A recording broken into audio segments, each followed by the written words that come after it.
एक दिन एक 70 वर्षीय पिता अपने 40 वर्षीय बेटे के साथ पार्क की एक बेंच पर बैठा था। वहां उसकी नजर पेड़ पर बैठे एक कौवे पर पड़ी। पिता ने अपने बेटे से पूछा, बेटा ये क्या है? बेटे ने जवाब दिया, यह एक कौवा है पिताजी। कुछ देर के बाद पिता ने अपने बेटे से दूसरी बार पूछा, ये क्या है? बेटे ने कहा, पिताजी मैंने अभी तो आपको बताया कि ये कौवा है। थोड़ी देर बाद बूढ़े पिता ने फिर से अपने बेटे से तीसरी बार पूछा, बेटा ये क्या है? अब तो बेटे के जैसे तन बदन में आग लग गई।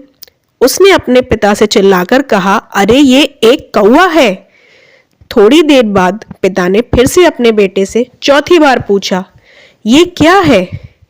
इस बार बेटा अपने पिता पर आग बबूला हो उठा और बोला, एक ही सवाल कितनी बार करोगे? मैंने आपको कई बार बताया कि यह एक कौवा है, कौवा है, कौवा है।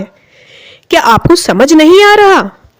तभी पिता ने मुस्कुराकर जवाब दिया कि यही सवाल बेटा बचपन में एक दिन तुमने मुझसे 20 बार किया था और मैंने 20 बार ही तुम्हें प्यार से इसका जवाब दिया था और तुम्हें अपने गले लगाया था, जबकि तुम सिर्फ मेरे 4 बार के पूछने में ही परेशान हो गए।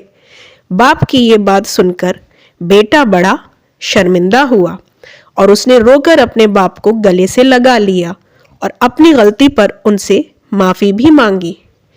इस कहानी से हमें ये शिक्षा मिलती है कि हमें भी अपने माँ बाप के साथ उनके बुढ़ापे में वैसा ही व्यवहार करना चाहिए जैसा व्यवहार वे हमारे साथ हमारे बचपन में करते हैं, जब हमें उनकी ज़रूरत होती है और बुढ़ापे में हमारे माँ बाप को हमारी ज़रूरत होती है। इसीलिए कहते हैं कि बच्चा बूढ़ा एक समान।